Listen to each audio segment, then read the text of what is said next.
যে শ্লোক পাঠ করার আগেই আমি বুঝতে পারতেছি যে এখানে আসলে কতটা অধীর আগ্রহে যারা বসে আছে তাদের এই গীতা পাঠের জন্য যে প্রস্তুতি সেটা কতটা গভীরভাবে এখানে এফেক্ট করবে।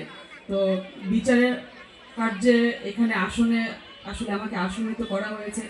আমি জানি, আমি ভীষণ গর্বিত যে আগলঝাড়া থেকে আমাকে এখানে আপনারা আমন্ত্রিত করেছেন। আমি ধন্যবাদ দিই এই কর্তৃপক্ষ, যেখানে এই শ্রী শ্রী লোকনাথ মন্দিরের কমিটিতে যারা আছেন এবং এখানে যারা পরিচালনা করতেছেন তাদের সকলকে অত্যন্ত আপ্রাণ কৃতজ্ঞতা প্রকাশ করতেছি এবং ধন্যবাদ সকলকে আর এই সামনের অনুষ্ঠান উপভোগ করার জন্য। ধন্যবাদ। হরে কৃষ্ণ সবাইকে। দশকাল অন্ধকারে স্বাধীনতার রক্তাক্ত আলো জ্বালাতে যিনি শরিক হয়েছিলেন সেই মুক্তিযোদ্ধা যিনি জীবন বাজি রেখে ৭১-এর রণাঙ্গনে ছিলেন, শ্রী দুলাল চন্দ্র সাহা মহোদয়